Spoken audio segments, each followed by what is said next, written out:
이게 네 이혼 위자료야. 귀신이나 나오는 돌산이니까 감지덕지해.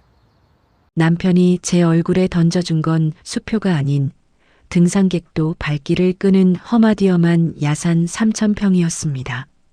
30년 넘게 시댁 식구 뒷바라지하며 종처럼 산 세월의 대가가 고작 버려진 귀신산이라니. 저는 그렇게 단돈 10원 한 장 없이 낯선 길바닥으로 비참하게 쫓겨났습니다. 엄마, 나 이제 정말 어떻게 살아? 엄마, 앞이 하나도 안 보여. 나 이제 하늘도 제 어떻게 팔자가 살아? 기고했는지 구멍이라도 난 듯 장대비를 쏟아냈습니다. 비를 피해 허겁지겁 기어들어간 바위 틈. 칠흑 같은 어둠이 저를 집어삼키려던 바로 그때였습니다. 바위 안쪽에서 믿을 수 없는 쇳소리가 바람을 타고 울려 퍼지기 시작했습니다. 떨리는 손으로 휴대폰 불빛을 켰을 때 저는 그만 굳어버렸습니다. 평범한 주부였던 제 인생은 그 으스스한 바위 속에서 끝나는 줄로만 알았습니다. 하지만 이 컴컴한 산은 제 인생의 무덤이 아니라 상상조차 못했던 역전의 시작이었습니다. 이야기 시작 전에 좋아요와 구독 버튼 눌러주시면 큰 힘이 됩니다. 쇳소리는 계속 울려왔습니다. 쿵, 쿵. 바람이 부는 방향마다 달그락거리는 금소금이 동굴 안쪽 깊은 곳에서 메아리 쳤습니다. 심장이 목구멍까지 치솟았습니다. 손끝이 파르르 떨렸습니다. 뭐지? 휴대폰 불빛을 천천히 움직였습니다. 바위 틈 안쪽으로 검은 구멍이 보였습니다. 사람 하나 겨우 기어 들어갈 정도의 좁은 입구였습니다. 그 순간 머릿속이 하얘졌습니다. 오늘 아침 일이 파노라마처럼 지나갔습니다. 이혼 위자료는 이걸로 정리합시다. 법원 조정실. 남편은 서류 봉투를 제 앞에 툭 밀어놓았습니다. 현금은 한 푼도 없어요. 내가 가진 거라곤 죽은 아버지가 남긴 야산밖에 없거든. 남편 옆에 앉은 내연녀가 킥킥 웃었습니다. 그래도 땅 주인이시네요. 축하드려요. 제 손이 부들부들 떨렸습니다. 조정위원이 서류를 넘기며 물었습니다. 등기 서류 정리는 되셨나요? 정리했어. 남편이 저를 쳐다보며 다시 물었습니다. 정리했어, 안 했어? 압박하는 목소리였습니다. 했습니다. 거짓말이었습니다. 등기 서류는 비닐봉지에 구겨 넣어 가방에 쑤셔 넣은 게 전부였습니다.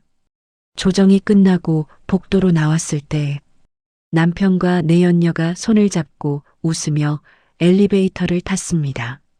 저는 비상계단으로 내려갔습니다. 들고 나온 건 가방 하나. 그 안에는 옷 몇 벌과 서류 봉투가 전부였습니다. 임야 3,000평. 등기 서류에는 그렇게 적혀 있었습니다. 마을 사람들은 말했습니다. 거기 귀신 나온대요. 등산객도 안 가요. 팔려고 해도 아무도 안 사요. 버스 시간을 놓쳤습니다. 택시비는 없었습니다. 그래서 걸었습니다. 비를 맞으며 신발이 젖고 옷이 무거워지고 머리카락에서 물이 뚝뚝 떨어지는 걸 느끼며 산 입구에는 낡은 출입금지 표지판이 훼손된 채 쓰러져 있었습니다. 비를 피하려고 뛰어들어온 바위 틈. 그런데 안쪽에서 이상한 소리가 들렸습니다. 쇳소리. 바람이 불 때마다 울리는 금소금. 설마. 제 입에서 나온 말이었습니다. 휴대폰 불빛을 다시 켰습니다. 검은 구멍 안쪽을 향해 천천히 비쳤습니다. 그때였습니다. 반짝. 무언가가 빛을 반사했습니다. 손전등이 없었습니다. 휴대폰 배터리는 30%밖에 남지 않았습니다. 저는 비닐봉지에서 등기 서류를 꺼냈습니다. 젖지 않게 품에 꼭 안고 있던 서류였습니다. 불빛을 비추며 다시 펼쳤습니다. 임야 3,000평, 집원 산 127-3. 도장이 번져 있었습니다. 처음 받았을 때도 이상하다고 생각했었습니다. 지도에 표시된 위치도 흐릿했습니다. 왜 이렇게 대충 찍어놨지? 그때 문득 떠올랐습니다. 3년 전 시아버지 장례식. 빈소에 조문객이 뜸했습니다. 남편은 술을 마시며 친구들과 화투를 쳤습니다. 저는 혼자 시아버지 영정 앞에 앉아 있었습니다. 마을 노인 한 분이 다가왔습니다. 광식 어르신은 평생 산을 못 놓더라니. 네. 젊었을 때 광산에서 일하셨거든. 산만 보면 들어가시고 그러셨지. 노인이 고개를 저으며 돌아갔습니다. 장례를 치르고 시아버지 방을 정리할 때였습니다. 서랍 안에서 낡은 열쇠 꾸러미가 나왔습니다. 녹슨 열쇠 3개가 끈으로 묶여 있었습니다. 이게 뭐예요? 남편에게 물었습니다. 아버지 쓰레기야. 버려. 남편은 쳐다보지도 않았습니다. 저는 열쇠를 서랍 깊숙이 다시 넣었습니다. 버리지는 못했습니다. 시아버지가 평생 지니고 다니신 물건이었으니까요. 결혼 초에는 시아버지가 따뜻했습니다. 제가 김장을 할 때면 무거운 배추를 날라주셨습니다. 며느리 고생이 많네. 그렇게 말씀하시며 손등을 쓰다듬어 주셨습니다. 거친 손이었지만 따뜻했습니다. 남편이 술 먹고 소리를 지를 때도 시아버지만은 저를 감싸주셨습니다. 아들놈이 버릇이 없어서 미안하이. 돌아가시기 1년 전부터는 치매가 심해지셨습니다. 산에 가야 돼. 밤마다 중얼거리셨습니다. 뭘 묻어뒀어. 까먹으면 안 되는데. 무슨 말씀인지 알 수 없었습니다. 등기서류 모서리를 접었습니다. 제 습관이었습니다. 중요한 문서는 모서리를 접어서 표시해 두는 것. 영수증도 고지서도 병원 진단서도 모두 그렇게 정리했습니다. 남편은 비웃었습니다. 종이 접어서 뭐하게. 쓸데없는 짓만 하고 있네. 하지만 저는 계속했습니다. 정리하지 않으면 불안했으니까요. 기록하지 않으면 잊혀질 것 같았으니까요. 비닐봉지에서 볼펜을 꺼냈습니다. 서류 뒷면에 적었습니다. 2026년 3월 15일 오후 4시 30분 바위 틈 발견. 쇳소리 들림. 날짜와 시간을 정확히 적는 것도 제 버릇이었습니다. 바람이 다시 불었습니다. 쇳소리가 더 크게 울렸습니다. 저는 휴대폰을 들고 천천히 일어났습니다. 들어가 봐야 하나. 목소리가 떨렸습니다. 무서웠습니다. 하지만 더 무서운 건 아무것도 없이 돌아가는 것이었습니다. 이 산밖에 없었으니까요. 갈 곳도 돈도 아무것도 없었으니까요. 심호흡을 했습니다. 손끝이 차가웠습니다. 엄마 힘내. 혼잣말을 했습니다. 그리고 바위 틈 안쪽으로 한 발짝 들어갔습니다. 바위 틈은 생각보다 좁았습니다. 몸을 비틀어 한 발짝 더 들어갔습니다. 천장이 낮아서 허리를 굽혀야 했습니다. 휴대폰 불빛이 흔들렸습니다. 앞쪽 3m 정도까지는 보였습니다. 그 너머는 칠흑 같은 어둠이었습니다. 쇳소리는 더 깊은 곳에서 울렸습니다. 이건 혼자는 못 들어가겠어. 배터리가 20%로 떨어졌습니다. 저는 뒤로 물러났습니다. 바위 틈을 빠져나왔습니다. 비가 그쳤습니다. 하늘은 여전히 먹구름으로 뒤덮여 있었습니다. 옷이 흠뻑 젖어서 몸이 무거웠습니다. 일단 마을로 내려가자. 산을 내려가기 시작했습니다. 5분쯤 걸었을 때였습니다. 철조망이 나타났습니다. 녹슨 철조망이 산길을 가로막고 있었습니다. 여기가 경계선인가? 옆으로 돌아가려고 했습니다. 하지만 가시던 불이 길을 막았습니다. 할 수 없이 철조망 밑으로 기어가야 했습니다. 손에 가시가 찔렸습니다.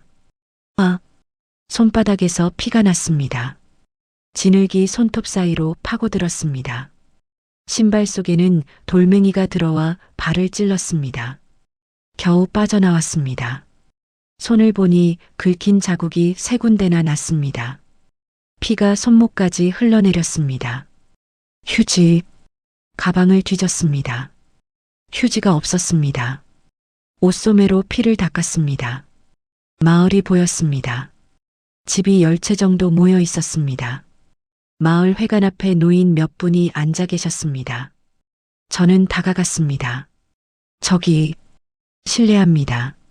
노인들이 저를 쳐다봤습니다. 누구요? 저는 산 127-3번지 땅 주인인데요. 산 주인? 한 노인이 되물었습니다. 혼자 왔나? 네. 거기 혼자 가면 안 되는데. 다른 노인이 고개를 저었습니다. 귀신 나온다고 했잖아. 귀신이요? 제가 물었습니다. 노인이 담배를 한 모금 빨았습니다. 거긴 사람 귀신이 나와. 사람. 귀신이요? 밤에 차가 들어가더라고. 불 켜고. 차요? 그래. 한 2개월 전부터 노인이 다시 물었습니다. 혼자 왔나? 아까와 똑같은 말투였습니다. 네, 혼자입니다. 여자가 혼자 산에 가면 위험해. 무슨 위험이? 경계 넘어갔지? 노인이 제 손을 봤습니다. 피가 묻은 손이었습니다. 철조망 있잖아. 거기 박신의 땅이야. 아, 죄송합니다. 몰랐습니다. 박 씨가 알면 난리나. 땅 밟지 말라고 난리쳐. 노인이 한숨을 쉬었습니다. 근데 뭐하러 그 산을 사려고? 사는 게 아니라 이미 제 땅입니다. 땅 주인이면 진작 왔어야지. 또 다른 노인이 말했습니다. 요즘 차들이 자꾸 들어가. 밤에 소음 때문에 못 자겠어. 차요? 무슨 차가요? 검은 차? 큰 차? SUV 같은 거. 노인이 손짓했습니다. 거기 뭐 있나? 저도 모릅니다. 솔직한 대답이었습니다. 노인들이 서로를 쳐다봤습니다. 모르는데 왔어? 땅이 제 거라서. 그 산 사려는 사람 많아. 근데 다들 포기해. 왜요? 위험하니까. 무너질 것 같대. 노인이 일어섰습니다. 여기서 자려고? 숙박할 곳이 있을까요? 없어. 마을에 민박도 없어. 그럼 버스 타고 읍내가. 마지막 버스 5시. 시계를 봤습니다. 4시 50분이었습니다. 10분밖에 남지 않았습니다. 버스 정류장이 어디예요? 저기. 뛰어가. 노인이 손가락으로 가리켰습니다. 저는 가방을 메고 뛰었습니다. 신발 속 돌멩이가 발바닥을 찔렀습니다. 가시 찔린 손이 욱신거렸습니다. 숨이 찼습니다. 하지만 멈출 수 없었습니다. 마지막 버스를 놓치면 어디서 잘 곳도 없었으니까요. 정류장이 보였습니다. 버스가 막 도착하고 있었습니다. 잠깐만요. 손을 흔들었습니다. 버스가 멈췄습니다. 문이 열렸습니다. 저는 헐떡이며 올라탔습니다. 읍내까지 얼마예요? 3,000원. 지갑을 뒤졌습니다. 1,000원짜리 지폐 5장이 전부였습니다. 3,000원을 냈습니다. 남은 돈은 2,000원이었습니다. 창밖을 봤습니다. 산이 멀어졌습니다. 저 안에 뭐가 있을까? 왜 차들이 밤에 들어갈까? 사람 귀신이라니. 손바닥이 욱신거렸습니다. 피가 마르면서 따끔거렸습니다. 저는 손을 꼭 쥐었습니다. 내일 다시 가야지. 작은 소리로 혼잣말을 했습니다. 읍내에 도착했습니다. 버스에서 내렸습니다. 2,000원으로 뭘 할 수 있을까? 편의점에 들어갔습니다. 삼각김밥 하나 1,000원. 생수 한 병 1,000원. 계산을 하고 나니 지갑이 텅 비었습니다. 카드는요? 점원이 물었습니다. 없습니다. 카드는 남편이 모두 정지시켰습니다. 밖으로 나왔습니다. 거리에 불이 켜졌습니다. 사람들이 퇴근하고 있었습니다. 저는 벤치에 앉았습니다. 삼각김밥을 한 입 베어 물었습니다. 맛이 없었습니다. 아니, 목으로 넘어가지 않았습니다. 생수를 마셨습니다. 손이 여전히 욱신거렸습니다. 다음 날 아침, 벤치에서 잠들었습니다. 목이 뻐근했습니다. 허리가 아팠습니다. 다시 버스를 탔습니다. 돈이 없었습니다. 기사님께 사정했습니다. 마을까지만. 돈이 없어서 그냥 타세요. 기사님이 한숨을 쉬었습니다. 마을에 내렸습니다. 다시 산으로 올라갔습니다. 이번에는 준비를 했습니다. 편의점에서 받은 비닐봉지, 그 안에 물병, 볼펜, 서류를 넣었습니다. 손전등은 없었습니다. 휴대폰 충전도 못했습니다. 배터리 15%였습니다. 철조망을 조심히 지나갔습니다. 어제 긁혔던 손이 아직 따끔거렸습니다. 바위 틈에 도착했습니다. 낮인데도 안은 어두웠습니다. 바람이 불었습니다. 쇳소리가 다시 들렸습니다. 그런데 이상했습니다. 바람이 바위 틈 안쪽으로 빨려 들어갔습니다. 보통 동굴은 바람이 밖으로 나오는데 환기구, 혼잣말이 나왔습니다. 바위 틈 주변을 살폈습니다. 땅바닥에 뭔가 보였습니다. 담배꽁초였습니다. 이게 주웠습니다. 필터 부분이 깨끗했습니다. 비에 젖지 않은 상태였습니다. 최근에 누가 왔다. 조금 더 살폈습니다. 검은색 케이블 타이가 덤불 사이에 걸려 있었습니다. 새 제품이었습니다. 발자국도 보였습니다. 등산화 자국. 큰 사이즈. 남자 것 같았습니다. 제 심장이 빠르게 뛰었습니다. 숨이 짧아졌습니다. 침을 삼켰습니다. 목이 바짝 말랐습니다. 누가 여기를. 휴대폰을 꺼냈습니다. 발자국을 찍었습니다. 케이블 타이도 찍었습니다. 담배꽁초도 찍었습니다. 배터리 10%로 떨어졌습니다. 바위 틈 앞에 섰습니다. 안으로 들어갈 수는 없었습니다. 무서웠습니다. 혼자였습니다. 불빛도 부족했습니다. 돌멩이를 주었습니다. 바위 틈 안으로 던졌습니다. 돌이 굴러갔습니다. 대굴대굴.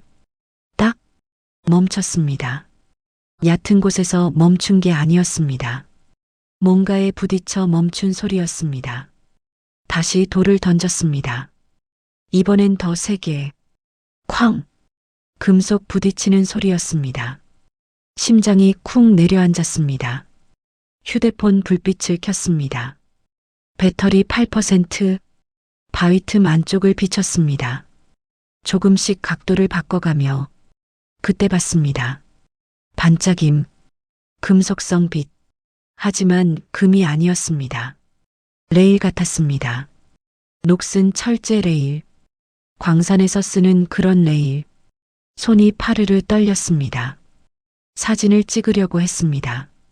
셔터를 눌렀습니다. 찰칵. 그런데 사진이 저장되지 않았습니다. 화면에 오류 메시지가 떴습니다. 저장 공간 부족. 휴대폰을 흔들었습니다. 다시 시도했습니다. 안 됐습니다.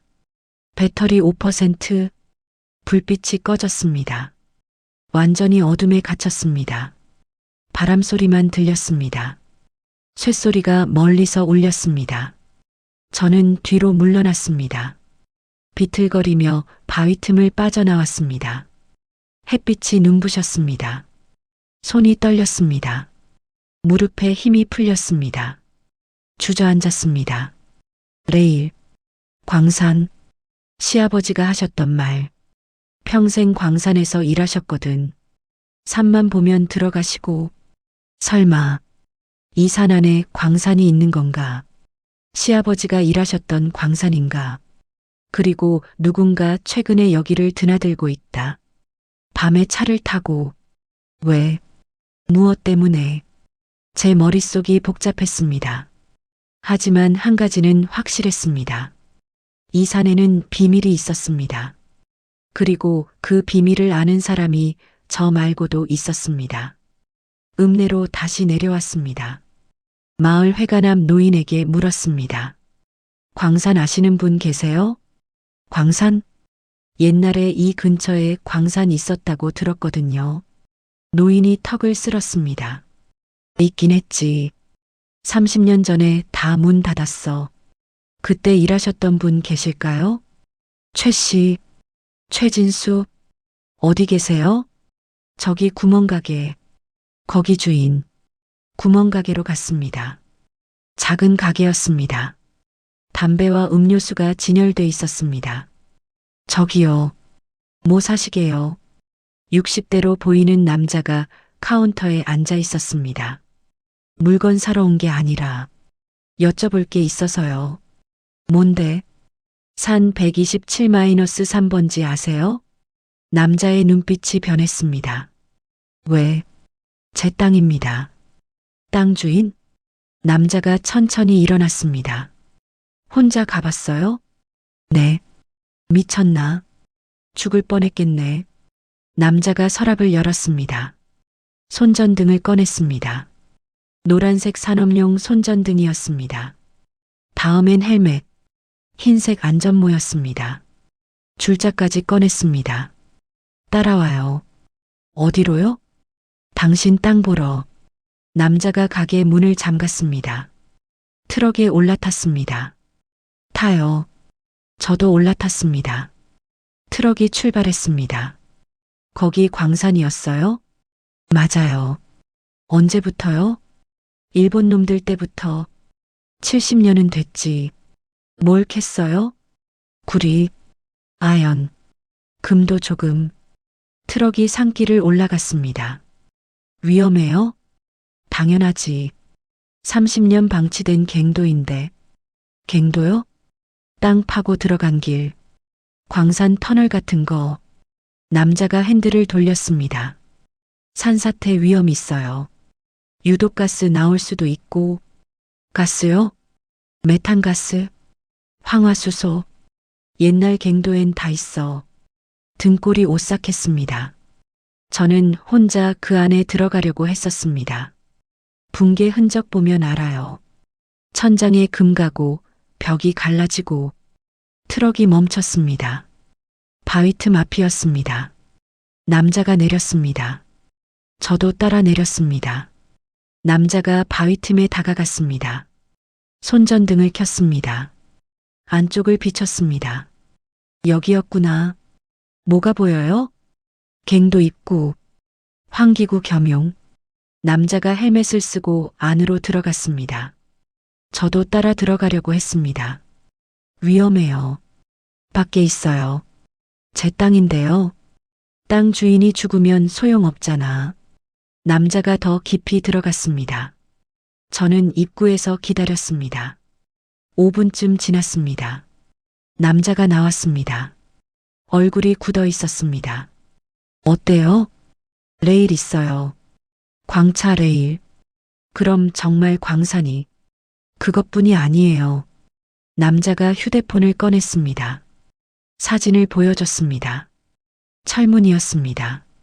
녹슨 철문에 자물쇠가 채워져 있었습니다. 저게 뭐예요? 봉인이에요. 봉인이요? 광산 폐쇄할 때 위험구역은 문 달고 자물쇠 채워요. 그럼 안은 들어가면 안 돼요. 붕괴 위험 있다는 뜻이니까. 남자가 손전등을 껐습니다. 근데 이상한 게 있어요. 뭔데요? 자물쇠가 새 거예요. 새 거요? 30년 된 자물쇠면 녹슬어야 하는데. 이건 최근 거. 심장이 쿵 내려앉았습니다. 누가 바꿨다는 건가요? 그렇죠. 남자가 담배를 꺼냈습니다. 불을 붙였습니다. 마을 사람들 말 들었어요? 밤에 차 들어온다고요. 그 사람들이 바꾼 것 같네요. 왜요? 왜 자물쇠를 바꿔요? 안에 뭔가 있으니까. 연기를 뱉었습니다. 금일 수도 있고, 아니면요? 폐기물, 폐기물이요? 불법 매립, 산업 폐기물 묻는 거 요즘 많아요. 제 손이 떨렸습니다. 그럼 어떻게 해야 돼요? 서류로 묶어야죠. 서류요? 출입금지 표지판 세우고 가처분 신청하고 가처분이 말을 잇지 못했습니다. 모르는 단어였습니다. 법원 가서 이 땅 아무도 못 건드린다 딱지 붙이는 거예요. 혼자 할 수 있어요? 변호사나 법무사 필요해요. 돈이 없어요? 고개를 끄덕였습니다. 남자가 한숨을 쉬었습니다. 법무사 한 명 알아요. 착해요. 나중에 받아도 된대. 명함을 꺼냈습니다. 전화해 보세요. 명함을 받았습니다. 법무사 김민철. 그 전에 준비물부터 챙겨요. 뭐가 필요해요? 장갑, 방진 마스크, 로프, 카메라. 돈이 내가 빌려줄게요. 나중에 갚아요. 남자가 트럭으로 돌아갔습니다. 짐칸을 열었습니다. 장갑 한 켤레, 방진 마스크 2개, 로프 한 뭉치. 이거면 돼요. 안으로 들어갈 땐 수평으로만 가요. 밧줄 타고 내려가지 마요. 네. 그리고 절대 혼자 들어가지 마요. 알겠습니다. 남자가 저를 봤습니다. 당신 혼자 못해요. 이건, 그럼, 내가 도와줄게요. 왜요? 광식 어르신. 시아버지요? 제 은인이에요. 남자가 담배를 땅에 비볐습니다. 어르신 딸 보살피는 건 당연하죠. 며느리였습니다. 하지만 정정하지 않았습니다. 사흘이 지났습니다. 그동안 법무사와 상담했습니다. 서류를 준비했습니다. 출입금지 표지판도 주문했습니다. 최진수 씨가 모든 비용을 먼저 냈습니다. 나중에 천천히 갚으면 돼요. 그날 아침이었습니다. 비가 내리기 시작했습니다. 처음엔 보슬비였습니다. 점점 거세졌습니다. 최진수 씨가 전화했습니다. 오늘은 안 돼요. 비가 너무 와요. 괜찮아요. 가야 해요. 위험해요. 내일 가요. 내일이면 늦어요. 법무사가 말했습니다. 모레까지 현장 사진이 필요하다고. 가처분 신청에 쓴다고. 그래도 오늘은 혼자라도 갈게요. 전화를 끊었습니다. 준비물을 챙겼습니다. 장갑, 마스크, 손전등, 로프, 등기 서류도 비닐봉지에 넣었습니다. 손으로 꼭 쥐었습니다. 손가락이 하얗게 질렸습니다. 힘을 너무 줬습니다. 하지만 놓을 수 없었습니다. 이 서류가 증거였으니까요. 산에 도착했습니다. 비가 폭우로 바뀌었습니다.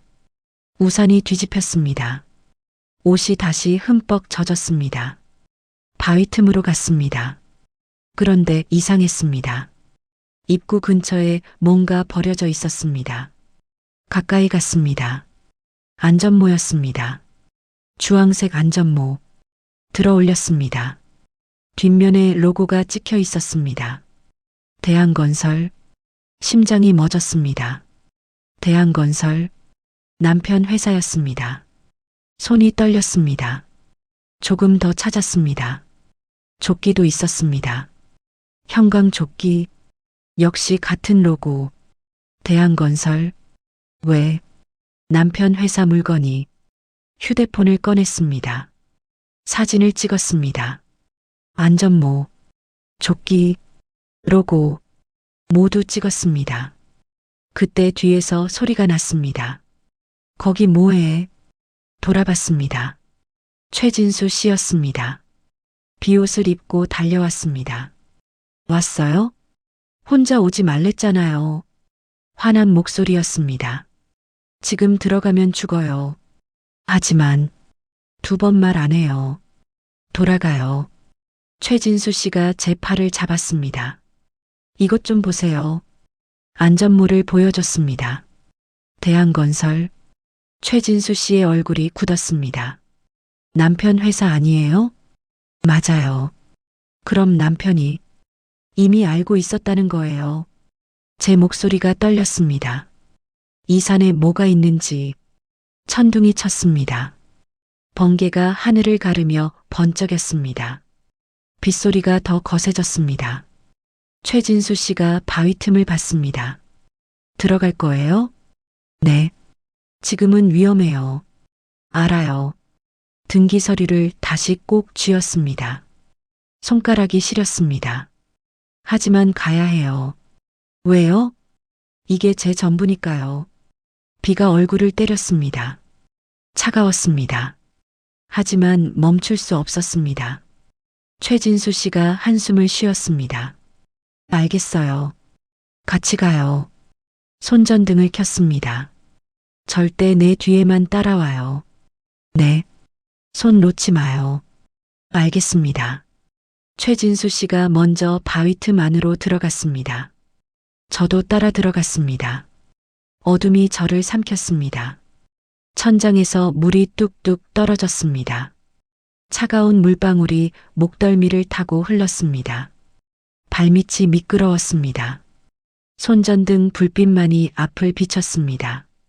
쇳소리가 다시 들렸습니다. 더 크게, 더 가까이. 심장이 미친 듯이 뛰었습니다. 10m쯤 들어갔을 때였습니다. 온도가 갑자기 떨어졌습니다. 차가운 바람이 얼굴을 스쳤습니다. 여기부터 갱도예요. 최진수 씨가 말했습니다. 손전등이 바닥을 비쳤습니다. 레일이 보였습니다. 녹슨 철제 레일. 광차가 다니던 길. 금은 없네요. 최진수 씨가 중얼거렸습니다. 조금 더 들어갔습니다. 그때 앞에 뭔가 보였습니다. 철문이었습니다. 높이 2m, 폭 1m, 자물쇠가 채워져 있었습니다. 새 자물쇠였습니다. 빛이 났습니다. 문 위에 스티커가 붙어 있었습니다. 출입금지, 위험.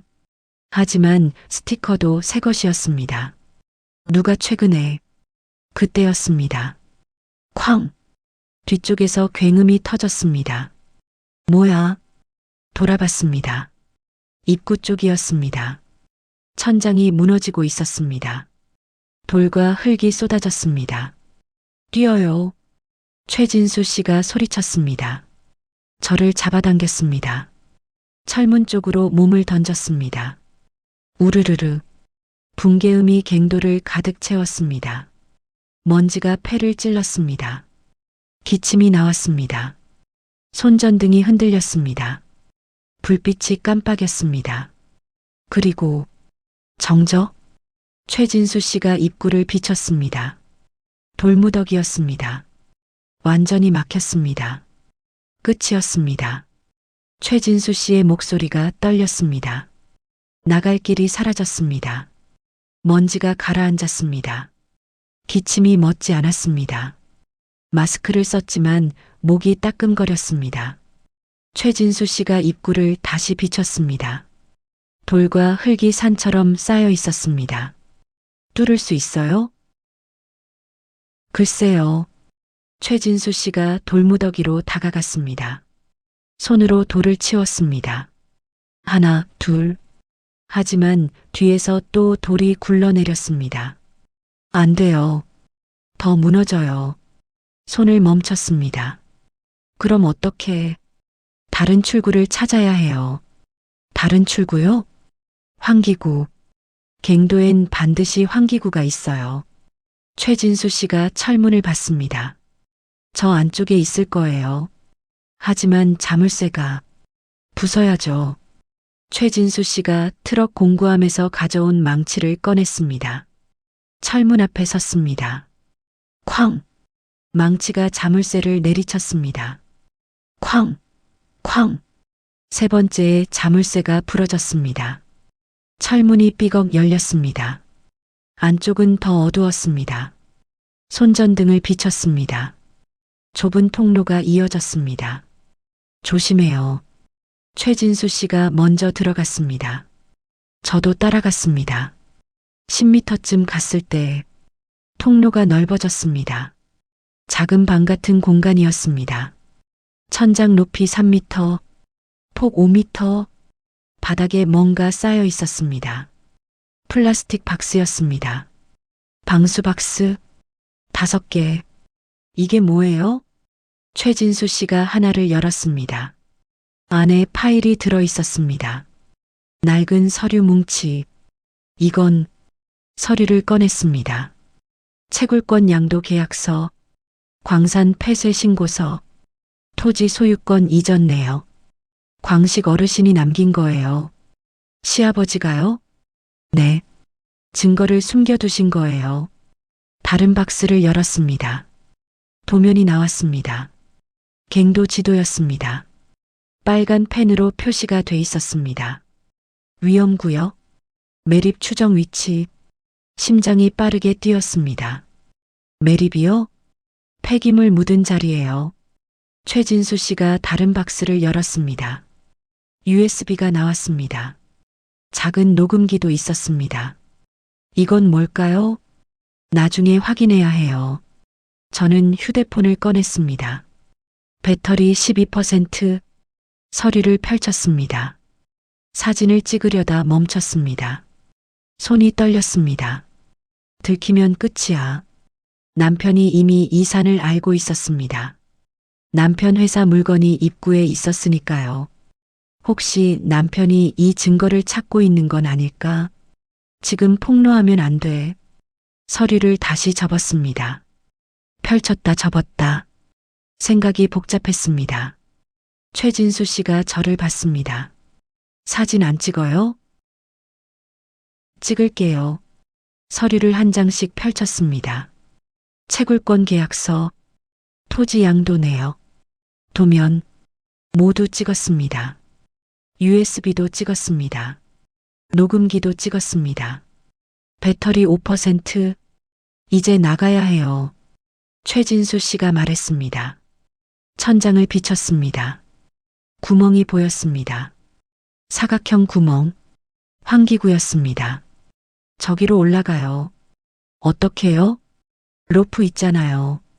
로프를 꺼냈습니다. 환기구 쪽으로 던졌습니다. 한 번에 걸리지 않았습니다. 다시 던졌습니다. 세 번째에 걸렸습니다. 제가 먼저 올라갈게요. 그 다음에 당신. 네. 최진수 씨가 로프를 잡고 올라갔습니다. 힘들어 보였습니다. 숨소리가 거칠었습니다. 1분쯤 걸렸습니다. 위로 올라갔습니다. 올라와요. 위에서 소리쳤습니다. 저도 로프를 잡았습니다. 손에 힘이 없었습니다. 한 발짝 올라갔습니다. 손이 미끄러졌습니다.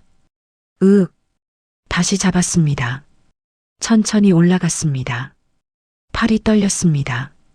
숨이 찼습니다. 하지만 멈출 수 없었습니다. 마침내 환기구에 도착했습니다. 최진수 씨가 제 손을 잡아당겼습니다. 밖으로 나왔습니다. 햇빛이 눈부셨습니다. 비는 그쳤습니다. 하늘이 맑았습니다. 저는 풀밭에 주저앉았습니다. 숨을 몰아쉬었습니다. 살았습니다. 손에 쥔 비닐봉지, 서류가 들어 있었습니다. 증거였습니다. 최진수 씨가 명함을 꺼냈습니다. 이 사람한테 전화하세요. 누군데요? 노무사. 회계 전문가예요. 왜요? 이건 당신 혼자 못해요. 명함을 받았습니다. 노무사 박영수. 대한건설 약점 찾으려면 이 사람 필요해요. 약점이요? 하도급, 임금체불, 분식회계. 다 연결돼 있어요. 최진수 씨가 일어났습니다. 지금부터 싸움이에요. 싸움. 준비하세요. 고개를 끄덕였습니다. 손에 쥔 서류를 다시 봤습니다. 이제 시작이었습니다. 이틀이 지났습니다. 법무사 김민철을 만났습니다. 작은 사무실이었습니다. 책상 위에 서류가 쌓여 있었습니다. 사진 잘 찍으셨네요. 김민철이 휴대폰을 봤습니다. 이 정도면 가처분 신청 가능해요. 언제 할 수 있어요? 일주일 걸려요. 그렇게 오래요? 법원 절차가 그래요. 김민철이 서류를 정리했습니다. 근데 이것만으론 부족해요. 뭐가 더 필요해요? 현장 통제부터 해야죠. 통제요? 출입금지 표지판 다시 세우고 카메라 설치하고 카메라는 돈이 진짜 카메라 말고요. 가짜 카메라. 가짜요? 겉모습만 카메라처럼 생긴 거. 싸요. 김민철이 컴퓨터를 켰습니다. 그리고 이걸 해야 해요. 화면을 보여줬습니다. 민원 신청서였습니다. 산림훼손 의심 지역 조사 요청. 이걸 군청에 넣어요. 왜요? 공문이 대한건설로 가게 하려고요. 남편한테요? 네. 그럼 남편이 당황해요. 김민철이 웃었습니다. 뭔가 들통났다고 생각하겠죠. 그럼요. 움직여요. 급하게. 실수해요. 실수를 그때 잡는 거예요. 고개가 끄덕여졌습니다. 다음 날 최진수 씨와 산에 올라갔습니다. 출입금지 표지판을 세웠습니다. 빨간색 표지판, 사유지, 출입금지, 제 이름도 적었습니다. 나무 기둥에 박았습니다. 망치로 쾅쾅 박았습니다. 손이 저렸습니다. 하지만 기분이 좋았습니다. 제 땅이었으니까요. 가짜 카메라도 달았습니다. 나무에 묶었습니다. 렌즈가 입구를 향했습니다. 이제 누가 오면 찍히는 것처럼 보여요. 최진수 씨가 말했습니다. 정말 안 찍혀요? 진짜 카메라 아니니까요. 근데 몰라요. 위험용으로 충분해요. 다시 마을로 내려왔습니다. 회관앞 노인들이 앉아 있었습니다. 할아버지, 다가갔습니다. 왜요? 제가 그 산 팔려고 하거든요. 팔려고? 노인의 눈이 커졌습니다. 네. 좋은 값 받을 수 있을 것 같아서요. 거기 누가 사요? 관심 있는 사람 있더라고요. 거짓말이었습니다. 하지만 필요한 거짓말이었습니다. 얼마 받는데요? 억 단위래요. 노인이 휘파람을 불었습니다. 그거 큰 돈인데. 그러게요. 웃으며 돌아왔습니다. 이틀 후 최진수 씨가 전화했습니다. 소문 퍼졌어요. 뭐가요? 당신이 산 판다고. 마을 사람들 다 알아요. 빨리 퍼졌네요. 여기 마을이 작거든요. 소문 하루면 다 퍼져요. 좋아요. 전화를 끊었습니다. 이제 기다리면 됐습니다. 남편 귀에 들어가기를. 사흘째 되던 날, 노무사 박영수를 만났습니다. 50대 남자였습니다. 안경을 쓰고 있었습니다. 대한건설 자료 뒀어요. 서류를 펼쳤습니다. 하도급 문제 있어요. 어떤 문제요? 페이퍼 컴퍼니 통해서 돈 빼돌렸어요. 페이퍼 컴퍼니요? 실체 없는 회사. 서류상으로만 존재해요. 그럼요. 임금 체불도 있고요. 작년에 노동청 제소 2건. 그런 게 은행 대출도 많아요. 재무제표 보니까 빚이 자산보다 많아요. 박영수가 안경을 고쳐 썼습니다. 곧 무너질 회사예요. 그럼 남편이 급해요. 돈 필요해요. 그래서 당신 산에 관심 있는 거예요. 산에 뭘 하려고요? 폐기물 묻으려고. 돈 받고. 박영수가 다른 서류를 꺼냈습니다. 이 페이지는 절대 복사하지 마세요. 왜요? 나중에 알려드릴게요. 지금은 비밀이에요. 서류를 받았습니다. 뭔가 적혀 있었습니다. 숫자들, 계좌번호 같았습니다. 하지만 묻지 않았습니다. 비밀이라고 했으니까요. 준비는 다 됐어요. 박영수가 말했습니다. 이제 남편이 움직일 때까지 기다려요. 얼마나요? 일주일 안에 올 거예요. 어떻게 아세요? 급한 사람이 지는 거예요. 박영수가 웃었습니다. 당신은 급하지 않은 척해요. 네. 집으로 돌아왔습니다. 아니, 집이 아니었습니다. 최진수 씨 가게 뒤 창고였습니다. 거기서 자고 있었습니다. 이불 하나 깔고 천장을 봤습니다. 형광등이 깜빡였습니다. 일주일. 그때까지 버티면 됐습니다. 손에 쥔 등기 서류 구겨지고 닳았습니다. 하지만 여전히 제 것이었습니다. 조금만 더 혼잣말을 했습니다. 눈을 감았습니다. 밖에서 빗소리가 들렸습니다. 다시 비가 내렸습니다. 닷새째 되던 날 전화가 왔습니다. 모르는 번호였습니다. 받았습니다. 여보세요? 나야. 남편이었습니다. 심장이 쿵 내려앉았습니다. 무슨 일이에요? 삶 판다며? 누가 그래요? 소문 들었어. 마을에서 다 떠들던데. 남편 목소리가 부드러웠습니다. 얼마 부르는데? 아직 안 정했어요. 내가 살게. 네. 좋은 값 줄게. 시세보다 높게. 숨을 참았습니다. 얼마요? 3억? 3억이요? 그래. 나쁘지 않잖아. 위자료 생각하면 나쁘지 않았습니다. 아니, 좋은 조건이었습니다. 하지만 뭔가 이상했습니다. 왜요? 왜 사려고 해요? 아버지 유품이잖아. 내가 가져야지. 거짓말 같았습니다. 결혼 30년 동안 남편은 시아버지를 무시했습니다. 늙은이 쓰레기. 그렇게 말했습니다. 그런 남편이 갑자기 유품을 지키겠다고요? 생각해 볼게요. 빨리 결정해.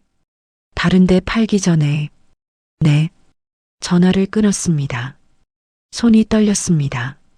최진수 씨에게 전화했습니다. 남편이 전화했어요. 뭐래요? 산 사겠대요. 3억에. 미끼 물었네요. 이제 어떻게 해요? 거절하세요. 시간 끌어요. 네. 이틀 후 산에 올라갔습니다. 출입금지 표지판을 확인하려고요. 그런데 이상했습니다. 표지판 앞에 차가 서 있었습니다. 검은색 SUV. 남자 2명이 내렸습니다. 양복을 입었습니다. 누구세요? 다가갔습니다. 토지 측량 왔습니다. 한 명이 말했습니다. 측량이요? 누가 시켰어요? 대한건설이요. 심장이 빨리 뛰었습니다. 여긴 제 땅인데요. 알아요. 사전 조사 중이에요. 허락 안 했는데요. 공공 목적 조사는 허락 필요 없어요. 남자가 측량기를 꺼냈습니다.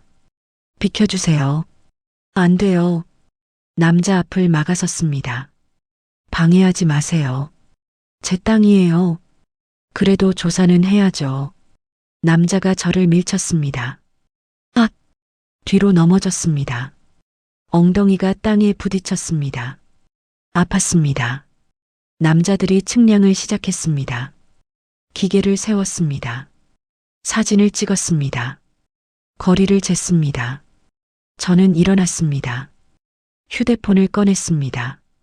사진을 찍었습니다. 차량 번호판, 남자들 얼굴, 측량 장면 모두 찍었습니다. 뭐예요? 남자가 소리쳤습니다. 초상권 침해예요. 제 땅에서 하는 거 찍는 건데요. 남자가 다가왔습니다. 휴대폰을 뺏으려고 했습니다.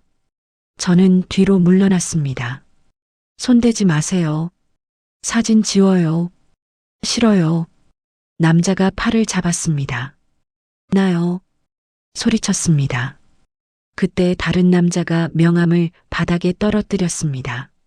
제가 보라는 듯이 중장비 대여 마이너스 김철수 견적서도 함께였습니다. 굴착기 1대, 덤프트럭 2대, 5일간 증거였습니다. 남자가 제 팔을 놨습니다. 일주일 안에 팔아요. 안 그러면 강제 수용돼요. 강제 수용이요? 오염 가능성 있으면 정부가 땅 빼앗아요. 거짓말. 두고 봐요. 남자들이 차에 올라탔습니다. 떠났습니다. 타이어 자국이 지늘게 깊게 패였습니다. 저는 명함과 견적서를 주었습니다. 사진을 찍었습니다. 손이 떨렸습니다. 그날 저녁 전화가 또 왔습니다. 이번엔 다른 번호였습니다. 여보세요? 언니. 내 연녀였습니다. 목소리가 비웃는 투였습니다. 왜 전화해요?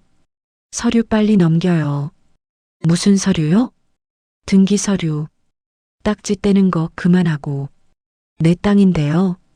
언니, 욕심 부리지 마요. 3억이면 큰 돈이에요. 거절했어요. 5억 드릴까요? 생각해봐요. 5억이면 새 인생 살 수 있잖아요. 웃음소리가 들렸습니다. 안 그러면 한 푼도 못 받아요. 협박이에요? 협박 아니에요. 충고죠. 전화가 끊겼습니다. 손에 쥔 휴대폰, 화면이 흐려졌습니다. 눈물이 나왔습니다. 닦았습니다. 울면 안 됐습니다. 지금은 최진수 씨에게 전화했습니다. 내 연녀가 전화했어요. 뭐래요? 5억 준대요. 올라갔네요. 급해진 거예요. 근데 왜요? 무서워요. 목소리가 떨렸습니다. 마을 사람들도 저 피해요. 아무도 말 안 걸어요. 압박받는 거예요. 전 혼자예요. 아니에요. 제가 있잖아요. 조금만 더 버텨요. 네. 전화를 끊었습니다. 창고 바닥에 누웠습니다. 천장을 봤습니다. 형광등이 깜빡였습니다. 몸이 떨렸습니다. 차가웠습니다. 이불을 덮었습니다. 하지만 추위는 가시지 않았습니다. 밖에서 차 소리가 들렸습니다. 지나갔습니다. 또 차 소리. 멈췄습니다. 심장이 빨리 뛰었습니다. 숨을 참았습니다. 차가 다시 출발했습니다. 멀어졌습니다. 저는 눈을 감았습니다. 조금만 더. 혼잣말을 했습니다. 조금만 더 버티자. 다음날 새벽. 천둥 소리에 잠이 깼습니다. 비가 다시 쏟아졌습니다. 폭우였습니다. 창고 지붕을 두들기는 소리가 요란했습니다. 휴대폰을 봤습니다. 새벽 4시. 문자가 와 있었습니다. 최진수 씨였습니다. 산사태 났어요. 위험해요. 산 올라가지 마세요. 일어났습니다. 옷을 입었습니다. 밖으로 나갔습니다. 비가 얼굴을 때렸습니다. 최진수 씨 집으로 달렸습니다. 문을 두드렸습니다. 최진수 씨. 문이 열렸습니다. 최진수 씨가 나왔습니다. 팔에 붕대를 감고 있었습니다. 왜 그래요? 팔이. 산 올라갔다가 넘어졌어요. 많이 다쳤어요? 괜찮아요. 찰과상이에요. 하지만 괜찮아 보이지 않았습니다. 얼굴이 창백했습니다. 병원 가야 돼요. 돈이. 제가 낼게요. 당신도 돈 없잖아요. 그래도. 최진수 씨가 고개를 저었습니다. 일단 산부터 봐야 해요. 지금요? 네. 갱도 입구 완전히 무너졌어요. 비가 그쳤습니다. 산에 올라갔습니다. 지늘기 발목까지 차올랐습니다.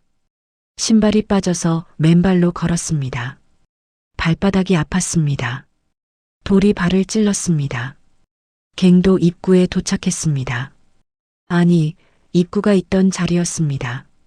산사태로 흙과 나무가 쏟아져 내렸습니다. 완전히 덮였습니다. 이건. 최진수 씨가 한숨을 쉬었습니다.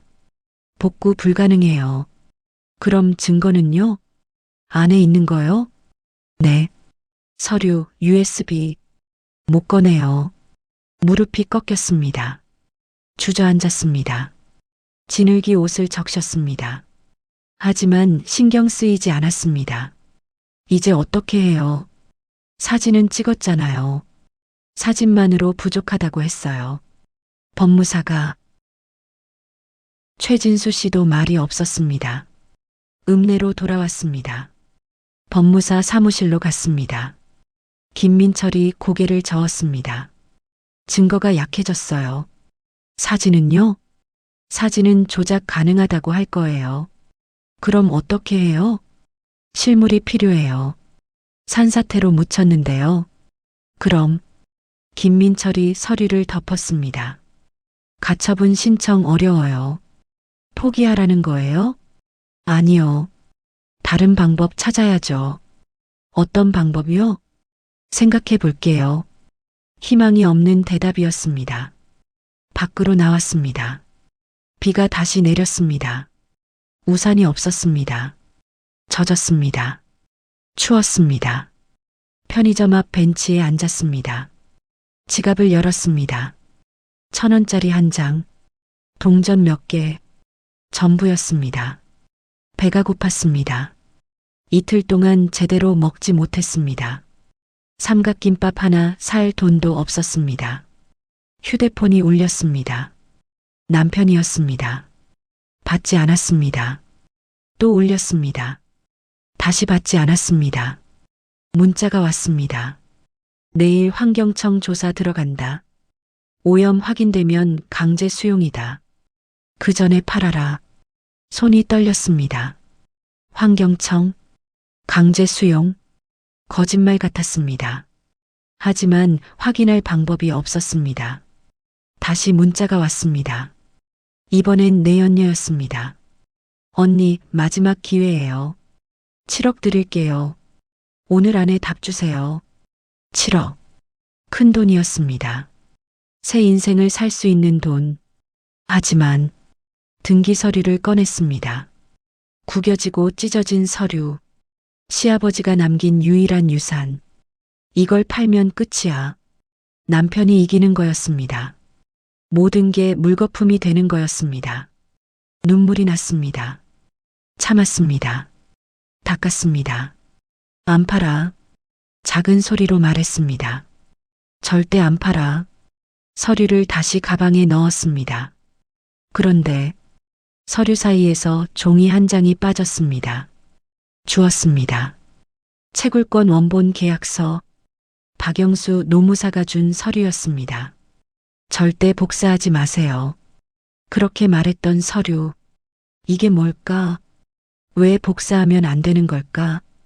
곰곰이 생각했습니다. 문득 떠올랐습니다. 숨겨야 해. 남편이 이 서류를 찾고 있을지도 몰랐습니다. 만약 빼앗기면 진짜 끝이었습니다. 일어났습니다. 편의점에 들어갔습니다. 봉투 하나 주세요. 500원이에요. 동전을 꺼냈습니다. 500원을 냈습니다. 남은 돈 500원. 봉투에 서류를 넣었습니다. 밖으로 나왔습니다. 어디에 숨기지 생각했습니다. 마을 회관. 아니, 거기는 사람이 많았습니다. 산. 아니, 비에 젖을 수 있었습니다. 최진수 씨 가게. 그것도 위험했습니다. 걸었습니다. 생각하며 걸었습니다. 폐가가 보였습니다. 무너진 집.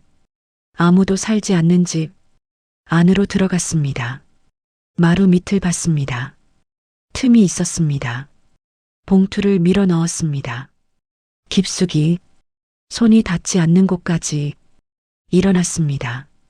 표시를 하지 않았습니다. 기억하기로 했습니다. 폐가 마루 밑 왼쪽 구석 밖으로 나왔습니다. 비가 거세졌습니다. 걸었습니다. 어디로 가는지 몰랐습니다. 그냥 걸었습니다. 휴대폰이 또 울렸습니다. 보지 않았습니다. 계속 걸었습니다. 발이 아팠습니다. 온몸이 젖었습니다. 추웠습니다. 하지만 멈출 수 없었습니다. 조금만 더 버티자. 혼잣말을 했습니다. 눈물인지 빗물인지 모를 것이 얼굴을 타고 흘렀습니다. 이틀 후 박영수 노무사가 전화했습니다. 주민 설명회 열어요. 주민 설명회요? 네. 환경 영향평가 관련해서. 그게 뭔데요? 대한건설이 땅 쓰려면 주민동의 받아야 해요. 설명회 열어야 하고. 그럼요. 거기서 터뜨려요. 터뜨려요? 증거. 다 공개하는 거예요. 심장이 빨리 뛰었습니다. 혼자요? 저랑 김민철 법무사랑 같이 가요. 언제요? 모레. 오후 2시. 마을회관. 준비해요. 서류 챙기고. 네. 전화를 끊었습니다. 손이 떨렸습니다. 폐가로 갔습니다. 마루 밑에서 봉투를 꺼냈습니다. 먼지가 묻어 있었습니다. 털었습니다. 서류를 확인했습니다. 채굴권 계약서, 도면, 사진들 모두 있었습니다. 최진수 씨 창고로 돌아왔습니다. 책상을 빌렸습니다. 서류를 펼쳤습니다. 하나씩 분류했습니다. 채굴권 관련, 토지 관련, 오염 관련, 회사 비리 관련, 네 묶음으로 나눴습니다. 봉투를 샀습니다. 1,000원 남은 돈으로 노란색 봉투, 파란색 봉투, 빨간색 봉투, 흰색 봉투 각각 넣었습니다. 노란색 채굴권, 파란색 토지, 빨간색 오염, 흰색 회사 비리. 깔끔했습니다. 한눈에 보였습니다. 다음은 사진. 휴대폰에서 사진을 꺼냈습니다. 날짜 순으로 정리했습니다. 3월 15일 바위 틈 발견, 3월 16일 담배꽁초, 케이블 타이, 3월 18일 대한건설 안전모, 3월 20일 측량 장면. 프린트했습니다. 편의점에서 한 장에 200원씩 주고 남은 돈이 없었습니다. 하지만 괜찮았습니다. 준비는 끝났으니까요. 박영수 노무사가 찾아왔습니다. 서류를 받습니다. 잘 정리했네요. 이 정도면 돼요? 충분해요. 박영수가 USB를 꺼냈습니다. 이건 뭐예요? 녹취예요. 녹취요? 대한건설 직원이 제보했어요. 뭐요? 폐기물 매립 지시 내용, 임금 체불 증거 다 들어있어요. USB를 받았습니다. 작았습니다. 하지만 무거웠습니다. 이걸 설명회에서 틀어요. 다 들려줘요. 남편이 가만히 있을까요? 아니겠죠. 막으려고 할 거예요. 그럼요. 맞게 내버려둬요. 네. 발악하는 모습 보여주는 게 더 좋아요. 박영수가 웃었습니다. 진실은 말리는 사람이 거짓말쟁이라는 거죠. 다음 날 김민철 법무사를 만났습니다. 긴장돼요? 네. 괜찮아요. 제가 옆에 있을게요. 고맙습니다. 그건 그렇고. 김민철이 서류를 꺼냈습니다. 가처분 신청 통과됐어요. 정말요? 네. 내일부터 그 땅 아무도 못 건드려요. 와, 눈물이 날 것 같았습니다. 참았습니다. 한 가지 더요. 김민철이 다른 서류를 꺼냈습니다. 환경청 조사 결과 나왔어요. 뭐래요? 오염 의심 지역 맞대요. 그럼 남편이 한 거 증거 확보됐어요. 설명회에서 쓰면 돼요. 김민철이 서류를 봉투에 넣었습니다. 이제 준비 끝났어요. 고개를 끄덕였습니다. 집으로, 아니, 창고로 돌아왔습니다. 거울을 봤습니다. 머리가 헝클어져 있었습니다. 얼굴이 여위었습니다. 눈 밑에 다크서클이 깊었습니다. 하지만 눈빛은 살아있었습니다. 씻었습니다. 찬물로 머리를 빗었습니다. 옷을 꺼냈습니다. 가방에 넣어뒀던 유일한 정장, 이혼 재판 때 입었던 옷, 다림질했습니다. 최진수 씨가 다리미를 빌려줬습니다. 구김이 펴졌습니다. 깔끔해졌습니다. 거울을 다시 봤습니다. 달라 보였습니다. 약한 사람이 아니었습니다. 싸우는 사람이었습니다. 봉투들을 챙겼습니다. 노란색, 파란색, 빨간색, 흰색. 가방에 넣었습니다. USB도 넣었습니다. 휴대폰도 충전했습니다. 100% 준비가 끝났습니다. 창 밖을 봤습니다. 해가 지고 있었습니다. 노을이 붉었습니다. 내일이네. 혼잣말을 했습니다. 심장이 두근거렸습니다. 무서웠습니다. 하지만 물러설 수 없었습니다. 등기 서류를 꺼냈습니다. 마지막으로 펼쳤습니다. 임야 3,000평, 집원 산 127-3. 시아버지 이름이 적혀 있었습니다. 그리고 제 이름, 아버님, 작은 소리로 불렀습니다. 내일 끝낼게요. 서류를 접었습니다. 가방에 넣었습니다. 눈을 감았습니다. 깊게 숨을 들이쉬었습니다. 천천히 내쉬었습니다. 손끝이 차가웠습니다. 하지만 떨림은 없었습니다. 준비됐습니다. 오후 2시, 마을회관. 사람들이 가득 모였습니다. 마을 주민 30명, 군청 공무원 2명, 환경청 직원 1명, 그리고 남편이 들어왔습니다. 양복을 입었습니다. 내연녀도 함께였습니다. 뒤에 변호사로 보이는 남자도 있었습니다. 남편이 저를 봤습니다. 눈이 마주쳤습니다. 돌아봤습니다. 심장이 뛰었습니다. 하지만 시선을 피하지 않았습니다. 시작하겠습니다. 군청 공무원이 말했습니다. 오늘은 산 127-3번지 환경영향평가 관련 주민 설명회입니다. 대한건설 측 변호사가 일어났습니다. 저희 회사는 해당 부지 매입을 검토 중입니다. 용도가 뭡니까? 한 주민이 물었습니다. 환경 복구 사업입니다. 거짓말이었습니다. 저는 자리에서 일어났습니다. 발언권 주세요. 누구신데요? 토지 소유주입니다. 웅성거림이 퍼졌습니다. 남편이 벌떡 일어났습니다. 저 여자 말 듣지 마세요. 목소리가 컸습니다. 정신병 있어요. 이혼했는데 집착하는 거예요. 그만하세요. 공무원이 말렸습니다. 토지 소유주 발언 들어야 합니다. 저는 앞으로 나갔습니다. 가방을 열었습니다. 봉투를 꺼냈습니다. 노란색부터 이건 채굴권 원본 계약서입니다. 펼쳤습니다. 30년 전 제 시아버지가 서명한 거예요. 사람들이 고개를 들었습니다. 여기 도장 보세요. 번진 도장을 가리켰습니다. 일부러 번진 겁니다. 왜요? 공무원이 물었습니다. 위조 방지용이에요. 시아버지가 원본이라는 표시로 일부러 번지게 찍으셨어요. 파란색 봉투를 꺼냈습니다. 이건 토지 소유권 이전 내역입니다. 지도를 펼쳤습니다.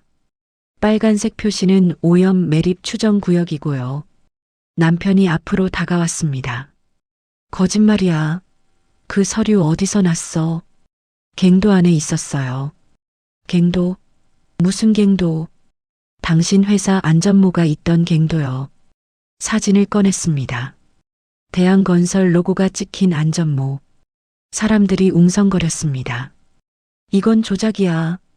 남편이 소리쳤습니다. 조작 아닙니다. 박영수 노무사가 일어났습니다. USB를 꺼냈습니다. 녹취 들려드릴까요? 노트북을 켰습니다. USB를 꽂았습니다. 음성이 흘러나왔습니다. 거기 매립 가능해? 네, 사장님. 주민들 모르게 밤에 하면 돼요. 들키면 땅 주인한테 돈 더 주면 되죠. 남편 목소리였습니다. 명확했습니다. 회관이 조용해졌습니다. 남편 얼굴이 하얗게 질렸습니다. 이건 어디서? 대한건설 직원이 제보했습니다. 박영수가 말했습니다. 임금체불 때문에요. 빨간색 봉투를 꺼냈습니다. 환경청 조사 결과 오염 물질 검출됐습니다. 환경청 직원이 말했습니다. 중금속, 화학 물질, 불법 매립 증거 확보했고요. 남편이 뒤로 물러났습니다. 비틀거렸습니다. 내연녀가 남편 팔을 잡았습니다. 우리가요. 안 돼. 남편이 저를 봤습니다. 이혼했잖아. 왜 이래? 제 땅이니까요. 차갑게 말했습니다. 시아버지가 남긴 유산이니까요. 흰색 봉투를 마지막으로 꺼냈습니다. 이건 회사 비리 관련 서류입니다. 펼쳤습니다. 하도급 부정, 분식회계, 페이퍼 컴퍼니, 김민철 법무사가 일어났습니다. 고발 접수 완료했습니다. 남편이 달려들었습니다. 이것들 다 내놔. 서류를 뺏으려고 했습니다. 손이 제 팔에 닿았습니다. 바로 그때 공무원이 남편 팔을 잡았습니다. 진정하세요. 순간 멈췄습니다. 모든 게 남편의 손, 사람들의 시선, 시간까지 남편이 주저앉았습니다. 끝났어. 중얼거렸습니다. 내연녀가 남편을 일으켰습니다. 가요. 둘이 회관을 나갔습니다. 문이 쾅 닫혔습니다. 저는 서 있었습니다. 손에 쥔 서류, 떨리지 않았습니다. 주민 한 분이 박수를 쳤습니다. 짝짝. 다른 사람도 쳤습니다. 짝짝짝. 박수가 퍼졌습니다. 눈물이 났습니다. 이번엔 참지 않았습니다. 흘렀습니다. 볼을 타고 턱 끝까지 뜨거웠습니다. 하지만 슬픈 눈물이 아니었습니다. 최진수 씨가 다가왔습니다. 잘했어요. 어깨를 두드렸습니다. 정말 잘했어요. 고개를 끄덕였습니다. 말이 나오지 않았습니다. 목이 메었습니다. 박영수 노무사도 다가왔습니다. 이제 끝났어요. 네. 작은 소리로 대답했습니다.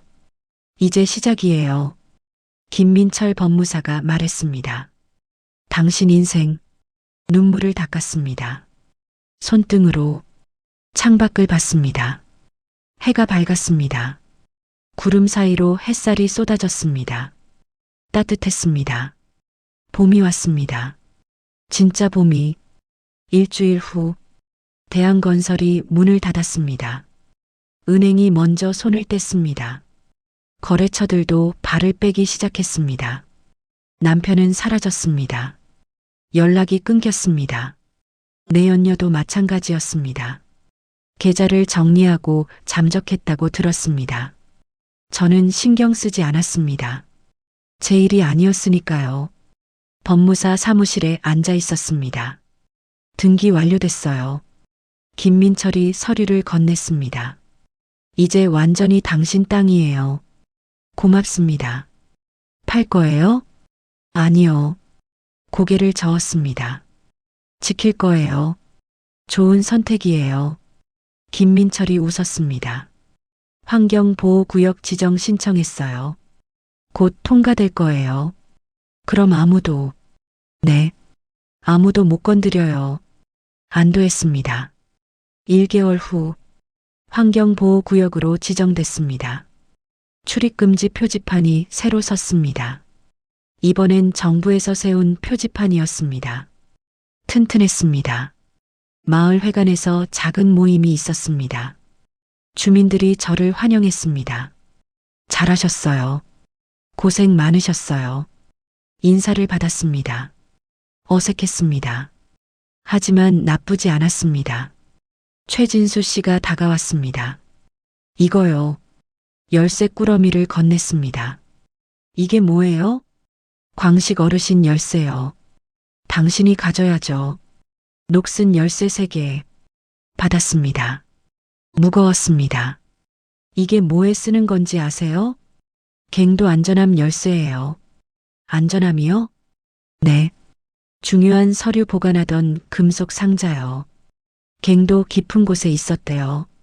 그럼 그 안에 아마 더 많은 증거가 있었을 거예요. 하지만 이젠 못 꺼내죠. 산사태로 막혔으니까요. 괜찮아요. 이미 끝났으니까요. 고개를 끄덕였습니다. 열쇠를 주머니에 넣었습니다. 3개월 후 일자리를 구했습니다. 읍내 슈퍼마켓이었습니다. 계산대에 앉았습니다. 손님들이 왔습니다. 물건을 계산했습니다. 거스름돈을 돌려줬습니다. 감사합니다. 단순한 일이었습니다. 하지만 좋았습니다. 제 돈을 벌었으니까요. 월세도 구했습니다. 작은 원룸이었습니다. 10평? 하지만 제 집이었습니다.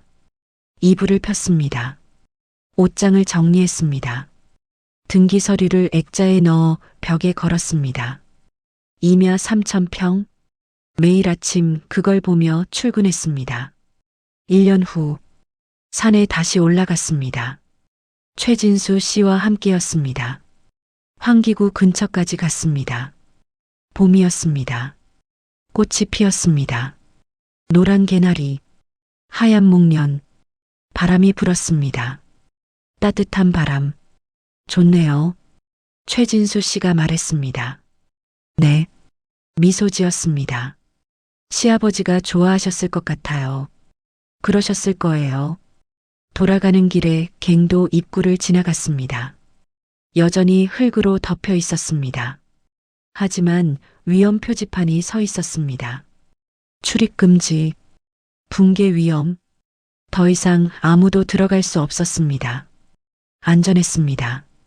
3년 후 저축 통장에 돈이 모였습니다. 500만 원. 많은 돈은 아니었습니다. 하지만 제 힘으로 모은 돈이었습니다. 슈퍼마켓 사장님이 말했습니다. 정직원 할래요? 정말요? 네. 일 잘하시니까요. 감사합니다. 눈물이 날 뻔했습니다. 참았습니다. 최진수 씨 생일이었습니다. 작은 파티를 열었습니다. 가게에서 박영수 노무사도 왔습니다. 김민철 법무사도 왔습니다. 마을 사람들도 몇 명 왔습니다. 케이크를 샀습니다. 초를 켰습니다. 생일 축하합니다. 다 같이 불렀습니다. 최진수 씨가 웃었습니다. 고맙습니다. 촛불을 껐습니다. 케이크를 나눠 먹었습니다. 달았습니다. 당신 덕분에 살았어요. 최진수 씨에게 말했습니다. 아니에요. 당신이 스스로 싸운 거예요. 혼자였으면 못했어요. 우린 팀이잖아요. 웃었습니다. 따뜻했습니다. 5년 후 산에 또 올라갔습니다. 혼자였습니다. 봄이었습니다. 하늘이 맑았습니다. 새들이 지저귀었습니다. 환기구 근처에 앉았습니다. 잔디가 자라 있었습니다. 들꽃이 피었습니다. 가방에서 낡은 공책을 꺼냈습니다. 시아버지 유품이었습니다. 최진수 씨가 찾아준 거였습니다. 광식 어르신 창고에 있었어요. 펼쳤습니다. 흐릿한 글씨가 적혀 있었습니다. 이 산은 내 평생이다. 내가 지킬 수 없다면 며느리가 지켜주길. 산은 돈이 아니다. 산은 생명이다. 눈물이 났습니다. 흘렀습니다. 닦지 않았습니다. 아버님, 작은 소리로 불렀습니다. 지켰어요. 바람이 불었습니다. 머리카락을 스쳤습니다. 따뜻했습니다. 마치 시아버지가 머리를 쓰다듬는 것 같았습니다. 고생했다. 그렇게 말하는 것 같았습니다. 눈을 감았습니다. 햇살이 얼굴을 비췄습니다. 따뜻했습니다. 평화로웠습니다. 행복했습니다. 진정한 승리는 많은 돈을 받는 게 아니었습니다. 크게 이기는 것도 아니었습니다. 진정한 승리는 소중한 것을 지켜내는 거였습니다. 스스로 일어서는 거였습니다. 다시 살아가는 거였습니다. 저는 45살에 모든 걸 잃었습니다. 남편도 집도 돈도. 하지만 그 속에서 더 소중한 걸 찾았습니다. 제 힘, 제 용기, 그리고 저를 믿어준 사람들. 귀신 나온다던 야산 3,000평은 제 인생의 무덤이 아니었습니다. 새로운 시작이었습니다. 봄이 왔습니다. 진짜 봄이 제 마음에도. 여러분도 힘든 시간을 보내고 계신가요? 포기하지 마세요. 여러분의 봄도 반드시 옵니다. 이 이야기가 작은 위로가 되었다면 좋아요와 구독 부탁드립니다. 더 많은 이야기로 찾아뵙겠습니다. 오늘도 행복하세요.